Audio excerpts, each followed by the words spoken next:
नमस्कार, बहुत स्वागत है आपका दमदार 11 में। मैं हूं रीनू यादव। शुरुआत करेंगे खबरों की और बात करेंगे इंदौर में इनकम टैक्स की रेड पड़ी है, जहां 2 संस्थानों पर आईटी की दबिश हुई। Global trade ventures private limited पर आईटी की रेड पड़ी है, जहां अनंत एग्रो पर भी आईटी की टीम सर्चिंग में जुटी हुई है। भक्त प्रहलाद नगर पुखराज कॉर्पोरेट बिल्डिंग में सर्चिंग की जा रही है। बड़ी जानकारी इंदौर से आपको दे रहे हैं, जहां पर इनकम टैक्स की रेड पड़ी। 2 संस्थानों पर आईटी की दबिश दी गई। Global trade ventures private limited पर आईटी की रेड पड़ी है, जहां अनंत एग्रो पर भी आईटी टीम की सर्चिंग जारी है। प्रहलाद पटेल नगर पुखराज कॉर्पोरेट बिल्डिंग में सर्चिंग की जा रही है। और चलिए सीधे रुक करेंगे, संवाददाता मिथिलेश गुप्ता जुड़ गए। मिथिलेश, इनकम टैक्स की रेड पड़ी है 2 अलग अलग संस्थानों पर, कहां ये रेड पड़ी है, क्या कुछ विस्तृत जानकारी इसमें? देखिए, आज इनकम टैक्स की बड़ी रेड है। खंडवा, खरगोन और इंदौर में एक साथ छापेमार कार्रवाई की गई। इनकम टैक्स की जो टीम है इस वक्त पुखराज बिल्डिंग में मौजूद है और इस वक्त हम भी पुखराज में मौजूद हैं। पुखराज सोसाइटी के अंदर ही 306 नंबर, अगर ये तस्वीर आप देखेंगे तो 306 नंबर यहाँ पर ऑफिस है, जिसमें आपको तस्वीर में लिखा हुआ नजर आएगा अनंत फेयर ट्रेड, यानी एक फर्म का नाम है अनंत फेयर ट्रेड। ठीक सामने अगर आप देखेंगे 306 एक पुखराज कॉर्पोरेट, यानी ये पता है। दूसरी तरफ अगर आप ऑफिस के बाहर देखेंगे तो यहाँ पे लिखा हुआ है अनंत एग्रो, यानी 2 अलग अलग फर्म के नाम आपको बाहर ही दिख रहे हैं। और इस गेट को जैसे ही खोलेंगे, अंदर इस वक्त आईटी के जो अधिकारी मौजूद है, स्थानीय पुलिस मौजूद है और अंदर तीसरी फर्म का नाम भी लिखा हुआ है। यानी दफ्तर एक है लेकिन 3 अलग अलग जो फर्म है वो यहीं से संचालित होती है। और ये जो पूरा व्यवसाय है वो कॉटन से जुड़ा हुआ है, यानी कॉटन के जो व्यवसायी हैं उनका इनकम टैक्स की रेड है। ये मुख्य जो ऑफिस है वो खरगोन का बीकन गांव है, वहां से इनका जो मुख्य व्यवसाय वो संचालित होता है। कॉटन के ये बड़े व्यापारी हैं। बेनामी संपत्ति को लेकर शिकायतें मिल रही थी, उसके बाद में इनकम टैक्स ये बड़ी कार्रवाई है। दूसरी बड़ी कार्रवाई इंदौर में चल रही है जो रियल एस्टेट से जुड़ा हुआ है। Global trade ventures private limited company है, जहां पर इस वक्त इनकम टैक्स की टीम मौजूद है। दस्तावेज खंगाले जा रहे हैं, डिजिटल साक्ष्य जो है जुटाए जा रहे हैं, यानी पूरी तैयारियां करके आई थी इनकम टैक्स की जो टीम है, जो अधिकारी हैं। लंबे समय से शिकायतें मिल रही थी, बेनामी संपत्ति को लेकर शिकायतें मिली थी, ऑनलाइन ऐप से भी जुड़ा कुछ मामला है, करोड़ों रुपए के ट्रांजैक्शन की बात सामने आ रही है। और कुछ बड़ी जानकारी ये भी सामने आ रही है कि करोड़ों रुपए कैश के अलावा कुछ गोल्ड भी मिल सकते हैं। तो फिलहाल ये सब देखिए, अभी तक ये बात सामने आ रही है, स्पष्ट कुछ भी नहीं हो पाया है कि अभी तक किसके यहाँ क्या कुछ मिला है। लेकिन इस वक्त हम अनंत एग्रो पे मौजूद हैं, जहां पर इनकम टैक्स की टीम अंदर मौजूद है। दस्तावेज खंगाले जा रहे हैं, एक एक दस्तावेज को बारीकी से देखा जा रहा है, क्योंकि पूरा मामला इनकम टैक्स से जुड़ा हुआ है, बेनामी संपत्ति से जुड़ा हुआ है। शिकायतें मिली थी, उसके बाद इनकम टैक्स की टीम यहां पर पहुंची है। इंदौर, खंडवा, खरगोन 3 जगह पर एक साथ इनकम टैक्स की आज बड़ी कार्रवाई है। और पिछले 3 महीनों की अगर बात की जाए तो 3 महीने में दूसरी बार इनकम टैक्स की बड़ी कार्रवाई इंदौर में देखने को मिली। और न सिर्फ इंदौर बल्कि आसपास में खंडवा, खरगोन, बुरहानपुर, धार, तमाम ऐसे जो जगह है जहां पर बड़ी कार्रवाई देखने को मिली थी। फिलहाल इनकम टैक्स की टीम अंदर मौजूद है, दस्तावेज खंगाले जा रहे हैं। सुबह 5 बजे टीम यहां पर पहुंची थी, 5 बजे से ये यानी कि लगातार सर्चिंग की जा रही है। बिल्कुल, बहुत शुक्रिया आपका मिथिलेश, तमाम तस्वीरें दिखाने के लिए, जानकारी के लिए। और खरगोन से खबर है, जहां अनंत एग्रो पर आईटी का छापा पड़ा है। बीकन गांव के कॉटन फैक्ट्री पर यह छापा पड़ा है, जहां पर फैक्ट्री और घर पर सुबह से जांच चल रही है। राम स्वरूप अग्रवाल की है अनंत एग्रो फैक्ट्री। कर चोरी को लेकर हो सकता है बड़ा खुलासा। बड़ी जानकारी आपको दे रहे हैं खरगोन से, जहां पर अनंत एग्रो पर आईटी की टीम ने छापेमार कार्रवाई की है। बीकन गांव के कॉटन फैक्ट्री पर यह छापा पड़ा है। फैक्ट्री और घर पर सुबह से जांच चल रही है। राम स्वरूप अग्रवाल की अनंत एग्रो फैक्ट्री बताई जा रही है, जहां कर चोरी को लेकर बड़ा खुलासा हो सकता है।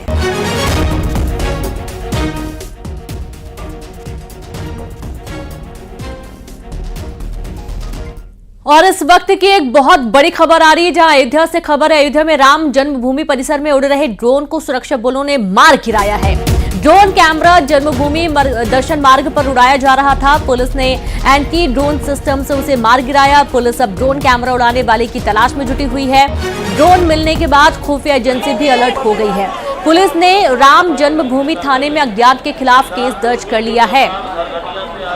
आप ये देखिए कि अयोध्या में राम मंदिर में देखा जाता है कि बड़ी संख्या में श्रद्धालु जाते हैं दर्शन करने के लिए, लेकिन यहाँ पर एक ड्रोन उड़ रहा था और इसे अब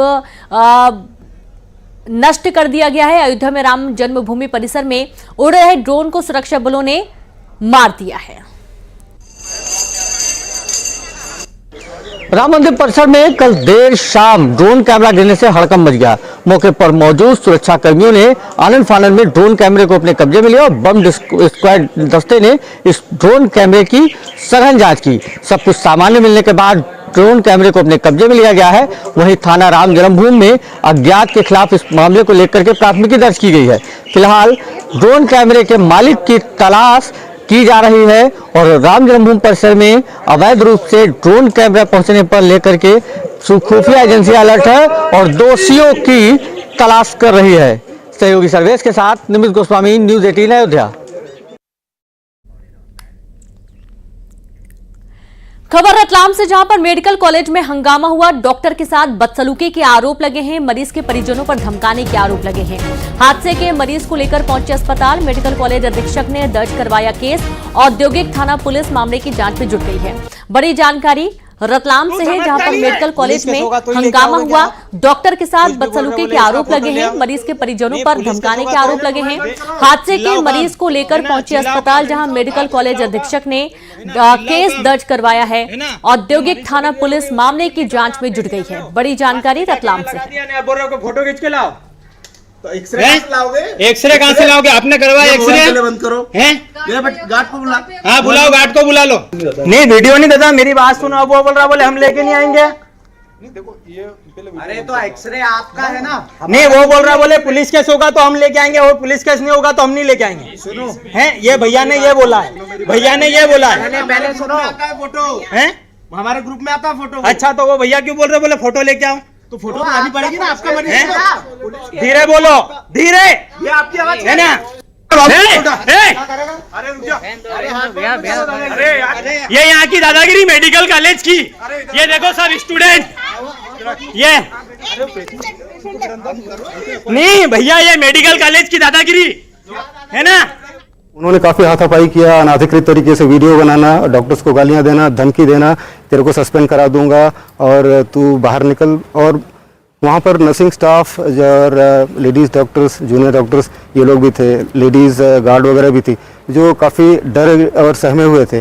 और मुझे भी जब घटना बताई गई तो मैं अस्पताल अधीक्षक होने के नाते ये मेरी जिम्मेदारी बनती है कि मैं इंस्टीट्यूशनल FIR कराऊँ। इसलिए मैं इंस्टीट्यूशनल FIR कराने के लिए औद्योगिक थाना क्षेत्र आया था। मैंने FIR की उनके खिलाफ में, क्योंकि ऐसी ही घटनाएं अगर होती रही तो डॉक्टर हमारे इतने डरे सहमे रहते हैं, उनका काम करना बहुत ही मुश्किल है।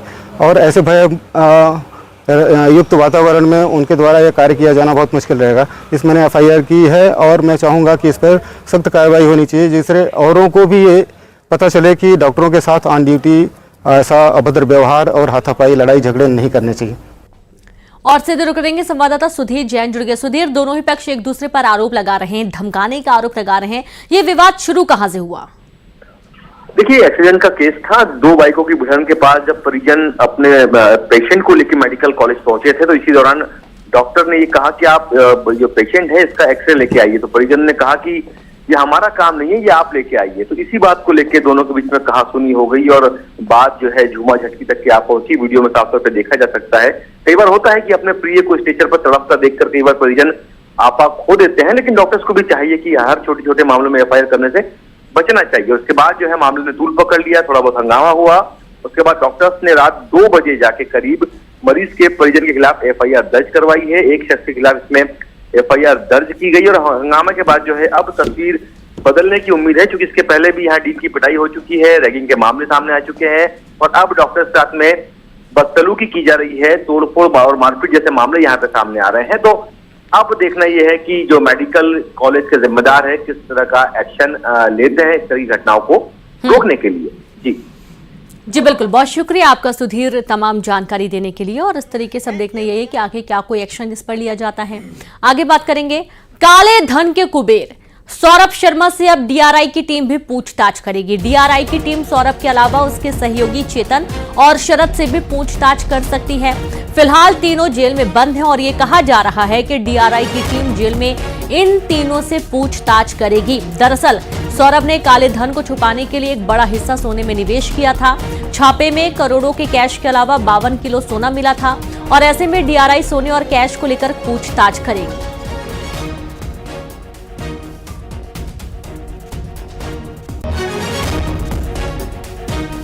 और रमाकांत दुबे जुड़ गए। रमाकांत, सौरभ शर्मा से अब डीआरआई की टीम पूछताछ करेगी। जी, मैं आपको बता दूं कि इस पूरे मामले में अब डीआरआई की एंट्री हो चुकी है। डायरेक्टर ऑफ रेवेन्यू इंटेलिजेंस की टीम सौरभ शर्मा से पूछताछ करने यहाँ आ सकती है, क्योंकि सौरभ शर्मा को जो है वो अब 14 दिन तक जेल भेज दिया गया है। कल ही उनकी ईडी ने पेशी कराई थी, उसके बाद ईडी की स्पेशल कोर्ट ने उन्हें 14 दिन के लिए जेल भेज दिया है। वो शरद जायसवाल, सौरभ शर्मा और चेतन गौर, ये तीनों जो है वो जेल में रहेंगे और यहाँ डीआरआई की टीम उनसे पूछताछ कर सकती है। डीआरआई का मेन उद्देश्य पूछताछ का ये होगा कि सौरभ शर्मा की जिस कार से 52 किलो सोना और घर से जो 2.5 कुंटल चांदी मिली थी, उसका सोर्स खंगाला जाएगा, पता किया जाएगा कि सौरभ शर्मा ये कहां से लेकर आया था और किस देश से इतना सोना इकट्ठा किया था, क्योंकि दुबई और चाइना से भी इसके कनेक्शन सामने आए हैं कि सौरभ शर्मा वहां भी जा चुका है और दुबई में इसने एक बड़े होटल में निवेश भी किया है। इसके साथ ही ये भी जानकारी सामने आई है कि परिवहन घोटाले में अधिकारियों और मंत्रियों को जो कैश पहुंचाया जाता था, वह भी सारी डिलीवरी सौरभ शर्मा के माध्यम से ही होती थी और कैश में होती थी। तो इतने बड़े पैमाने पर काला धन जुटाने वाला सौरभ शर्मा आखिर सोने और चांदी की तस्करी कहां से करता था, किस रूट से वो लेके आता था, ये सारी जानकारी डीआरआई के द्वारा खंगाली जाएंगी और इसमें और आगे भी बड़े खुलासे हो सकते हैं, क्योंकि जो सामने आया है वो सिर्फ इतना है कि 52 किलो सोना और 2.5 कुंटल चांदी, लेकिन सौरभ शर्मा का जो कारोबार है, जो 81 महीनों से जो चल रहा था उसकी नौकरी का, ये घोटाला काफी बड़ा भी निकलकर सामने आ सकता है। इसलिए इस मामले में डीआरआई की भूमिका जो है काफी अहम रहने वाली है।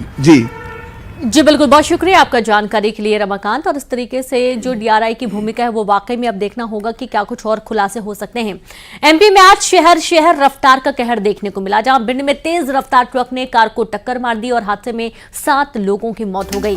तो वहीं मैहर इंदौर धार में भी सड़क हादसा हुआ। नर्मदापुरम में तेज रफ्तार कार सामने से आ रही दूसरी गाड़ी से टकरा गई, जिसके बाद कार में आग लग गई। इस हादसे में एक युवक जिंदा जल गया। तो देखिए 6 तस्वीरें आपको दिखा रहे हैं भिंड, मैहर, इंदौर, धार, नर्मदापुरम और साथ ही इंदौर से। तो अब सबसे पहले बात करेंगे भिंड की, जहां भिंड में भीषण सड़क हादसे में 6 लोगों की मौत हो गई और हादसे पर सीएम डॉक्टर मोहन यादव ने दुख जताया और मृतकों के परिजनों के लिए 4-4 लाख मुआवजे का ऐलान किया। वहीं घायलों के लिए 1-1 लाख की आर्थिक सहायता देने की घोषणा की है। हादसे को लेकर विधायक नरेंद्र कुशवाहा ने सीएम से फोन पर बात भी की। भिंड इटावा नेशनल हाईवे पर डीडी के पास यह हादसा हुआ है। ट्रक ने पिकअप वाहन को टक्कर मार दी थी। आमने सामने की भिड़ंत में 5 लोगों की मौके पर मौत हो गई, वहीं कुछ लोग घायल हो गए हैं। आनन फानन में घायलों को जिला अस्पताल पहुंचाया गया। बताया जा रहा है कि पिकअप वाहन में सवार लोग शादी समारोह से लौट रहे थे, तो वहीं हादसे के बाद थोड़ी देर नेशनल हाईवे पर लंबा जाम लग गया। बाद में पुलिस मौके पर पहुंची और जाम को खुलवाया गया। व्यक्ति भात देकर लौटे थे किसी मांगलिक कार्यक्रम से और संभवतः सड़क पर खड़े थे, तो एक डंपर वाले ने उनके ऊपर चढ़ाया है। इसमें 5 व्यक्ति मृत हुए हैं। 7 व्यक्ति जो थोड़े गंभीर थे उन्हें ग्वालियर मेडिकल कॉलेज भेजा गया है, रेफर किया गया है, वो वहाँ पहुँच गए और शेष अन्य लोग जो हैं उनको कम इंजरी है, उनका यही इलाज चल रहा है। सारे जो भी पीछे से ट्रक के आके एक्सीडेंट कर दिया, उसमें मेरा भाई और उसकी पत्नी तुरंत खत्म हो गए और एक लोग और 3 मतलब तुरंत खत्म हो गए और 2 हॉस्पिटल में खत्म हो गए और अन्य घायल है। छोटा भाई और बहू और भाई छोटे भैया की साली वो बाइक में बिठाए थे, जी निकल आए। कुछ लोग पैदल यहाँ पे निकल के आए रोड किनारे, तो एक गाड़ी रुकवाई, उसमें बिठाए सब लोगों ने उठाए। फिर अचानक परेशानी पीछे से डंपर कितनी स्पीड में आया, सब खत्म हो गया कछु बचू। सीएम साहब को हमने टेलीफोन लगाया, माननीय मुख्यमंत्री जी को, किन्हीं कारण बिजी थे। मैं 1-1.5 घंटा वहाँ रहा घटनास्थल पर। उसके बाद मुख्यमंत्री जी, माननीय मुख्यमंत्री जी का टेलीफोन आया, उन्होंने शोक संवेदना व्यक्त की और कहा है कि हमारे ओर से 4-4 लाख रुपए जो लोग खत्म हो गए एक्सीडेंट में उनके लिए 4-4 लाख रुपए और 1 लाख रुपए जो गंभीर रूप से घायल उनके लिए, यानी मुख्यमंत्री जी। नर्मदापुरम में भीषण हादसे के बाद एक युवक जिंदा जल गया, जबकि 2 युवकों ने कार से कूदकर किसी तरह जान बचाई। भोपाल से सभी कार से सिवनी मालवा लौट रहे थे और इस बीच दूसरे वाहन ने कार को टक्कर मार दिया। कोटाला खेड़ी के पास यह हादसा होना बताया जा रहा है। टक्कर के बाद कार सड़क के नीचे गिर गई और इसमें आग लग गई और देखते ही देखते आग ने भीषण रूप ले लिया। दोनों घायलों को जिला अस्पताल भर्ती किया गया है।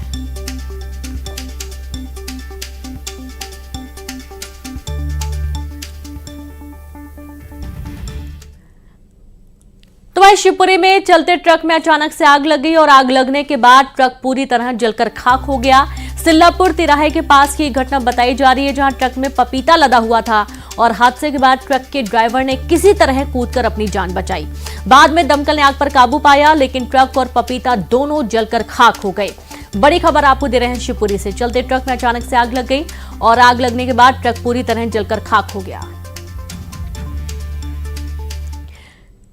खबर इंदौर से है, जहां तेज रफ्तार कार ने बुजुर्ग को रौंद दिया। गोविंद कॉलोनी के मेन रोड पर हादसा हुआ है और हादसे में बुजुर्ग महिला की मौत हो गई। घटना का सीसीटीवी सामने आया, जहां बाणगंगा पुलिस मामले की जांच में जुट गई है। तो खबर इंदौर से है, जहां पर तेज रफ्तार कार ने बुजुर्ग को रौंद दिया और गोविंद कॉलोनी की मेन रोड पर यह हादसा हुआ है। हादसे में बुजुर्ग महिला की मौत हो गई। घटना का सीसीटीवी सामने आया। बाणगंगा पुलिस मामले की जांच में जुटी है। और अब खबर धार से है। बेकाबू ट्रक गैरेज में घुसा। हादसे में ट्रक ड्राइवर समेत 2 लोग घायल हो गए हैं। दोनों को अस्पताल भर्ती किया गया है। धामनोद के होटल के पास की घटना बताई जा रही है। बड़ी खबर धार से, बेकाबू ट्रक गैरेज में घुस गया। हादसे में ट्रक ड्राइवर समेत 2 लोग घायल हो गए हैं। दोनों को अस्पताल भर्ती किया गया है। धामनोद के होटल के पास की घटना सामने आई है। तो वहीं इंदौर से खबर है, सिमरोल घाट पर पलटी टूरिस्ट बस। हादसे में 10 लोग घायल हो गए। प्रयागराज से ओमकारेश्वर जा रहे थे यात्री। घायलों को इलाज के लिए भेजा गया महू। सिमरोल थाना पुलिस मामले की जांच में जुट गई है। बड़ी जानकारी आपको इंदौर से दे रहे हैं, जहां सिमरोल घाट पर टूरिस्ट बस पलटी और हादसे में 10 लोग घायल बताए जा रहे हैं। प्रयागराज से ओमकारेश्वर जा रहे थे यात्री। घायलों के इलाज के लिए महू भेजा गया। सिमरोल थाना पुलिस मामले की तफ्तीश में जुट गई है।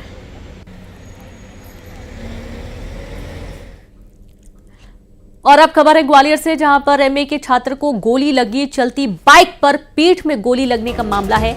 दोस्त के साथ बाइक पर छात्र जा रहा था और हर्ष फायर में गोली लगने की आशंका जताई जा रही है। थाटीपुर पुलिस मामले की जांच में जुट गई है। बड़ी जानकारी है ग्वालियर से, जहां एमए के छात्र को गोली लगी और चलती बाइक पर पीठ में गोली लगने का मामला है। दोस्त के साथ बाइक पर जा रहा था छात्र। हर्ष फायर में गोली लगने की आशंका जताई गई है।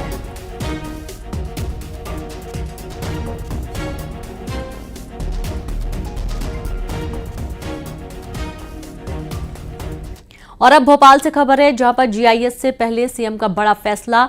9 अधिकारियों के बीच काम का बंटवारा, जहां सीएम की टीम में दूसरी बार बड़ा फेरबदल किया जा रहा है। एसीएस कैबिनेट, सीएम के दौरे, सीएम की घोषणाएं देखेंगे। आईएएस चंद्रशेखर वालिम्बे को बड़ी जिम्मेदारी दी गई। सामान्य प्रशासन, गृह, जनसंपर्क की जिम्मेदारी मिली है।